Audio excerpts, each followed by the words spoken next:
Alright, welcome everybody. I'm Matt. Sorry about any crummy recording, crummy lighting, all that. We are in the process of getting ready to move. We got 2 weeks to go. Move gets done, but... Alright, so today's video is just going to be a quick little showing right now of my FX83 system. I was planning on holding off on the rebuild, putting it into a new case, the new gaming motherboard, all that. I was holding off on that until after we moved. But I had the new case, everything. It's been done already. Alright, so right there is the new case. Hopefully it comes into focus pretty good. See, right now I do got tempered glass on there. Got hard drive down below. Another hard drive up on the side. Has the magnetic filter up on top. There's a reason for that. There's a fan up there that is bringing air down, so I didn't want to have any dust coming in. Technically I should have the fan going up. I originally wanted two fans. I wanted one here, one here. You'll see once I powered up, I couldn't do that. But this is the case. This is the smallest case I've ever worked in. Got a little hard drive on the side of it there. Can't get that to close any better than what it is, even though the cables are in here perfectly. But that is the new case, the smallest one. I thought this case had decent airflow. Technically it does not. It has two vents here. It says you can put a fan in the front right about here. What would be the point of having a fan here? But, you know, I do like the way this case looks. Let me take off the tempered glass real quick. Alright, so first of all I want to show off, this is what it came in. The case is cool, man. I'll go over some of the things I don't like about the case here in just a second. Tempered glass is off. See the inside here a little bit. Granted, there's no lights in here. And now there's going to bump the mouse. So there it goes, starting up. So I went with all red LEDs. Wish I could do something red here. Maybe I'll try to color it or something. But as you can see, look up on top here. I only have one fan up there, and there's a reason for that. I did have two fans up at the top, but if I can get in here tight enough, I don't know how well that's going to work.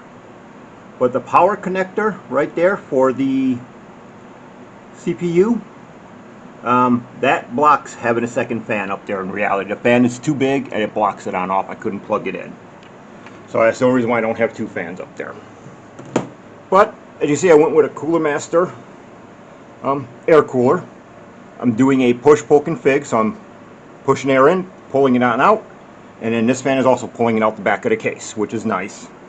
All red LEDs. Up in the front of the case, even though that's going to probably blot it out, there's a red LED strip, and you see there's one of my hard drives, there's the other.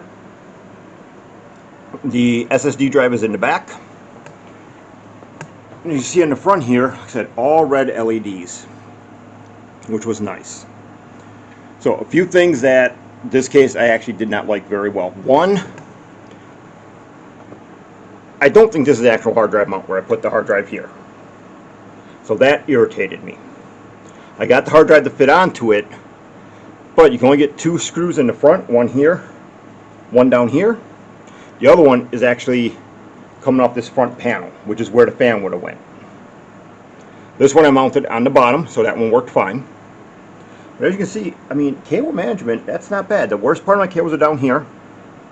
I am still thinking about switching out this 600 watt power supply here, because it's a non-modular one, and I hate pigtails for that. And then I did put back in my Sound Blaster card in here. Thinking about maybe moving this up to the top, but I wanted a red LED down here because I do feel it's missing a red LED at the bottom. I think that would have been great to have a red LED down here someplace, so that's why I put that in up there. Other problem I had is memory. These are two different style memories in here.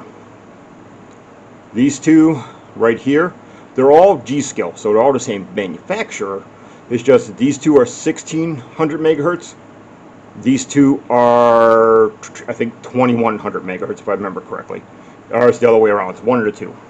But cable management, not too shabby. Back up the camera. Back up the camera. All right, but that is the new case. So a couple issues I have with the case here.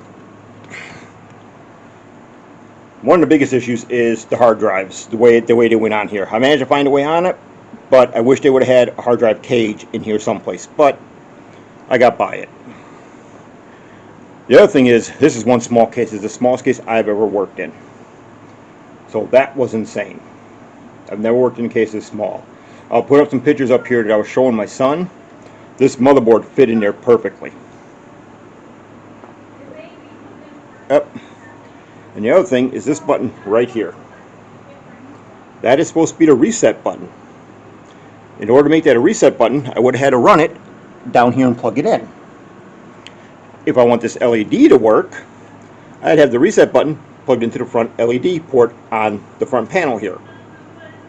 And that was stupid. So as you can see, that is the new setup for the FX83.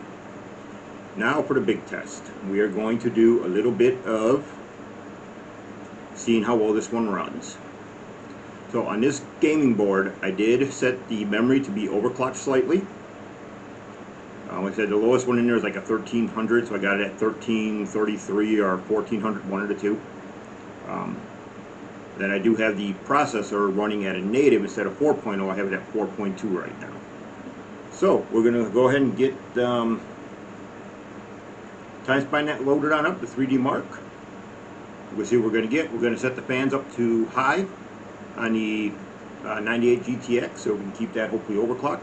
I shut down everything I could in the background on the computer. We're going to see what we get. Alright, so I know this isn't going to look as good as it should if I was doing it, recording it off the screen itself. But let's see what this looks like. So let's go ahead and get TimeSpy up. Alright, let's give TimeSpy a run here. Now, as you guys can see here, I did have TimeSpy running. It was running using the camera to record it, didn't record off the computer screen. I originally was also recording this on my phone, which would have gave a better image. Unfortunately, that image was lost, especially after the other computer has gone down. Like I said, the FX83 system went down with the power supply, which went out just today, actually, while I was getting ready to make up this video. So what I am going to do here is I do have the stuff saved. I'm going to upload the results that way wise to you so you guys can see them here at the end of this video, and we'll go over it from there. Alright, so we're getting TimeSpy up here and loaded, and let's see what these scores were. So this is with the new motherboard. You can see we got 4136 and 4429. Score came out to be great off the FX83 and a new motherboard. But the big question is, how big of a difference was it compared to the old motherboard that I couldn't do any overclocking? So let's go ahead and get ready to load that one on up. And alright, here we go. So these scores were 4127 for the score itself and 4337. So physically wise, it wasn't much. Alright, so as you can see, the benchmarks are done with the new system.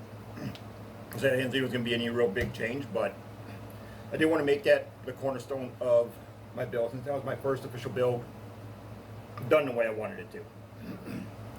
So, other than that, I do want to thank you guys for watching. Click subscribe, click like. Thank you for watching. What are you doing, Sasha? What are you doing? Hi. Hi, naughty. What are you doing? What are you doing, naughty girl? Huh? What are you doing? Huh? What are you doing? You don't go in here. That's a no. No.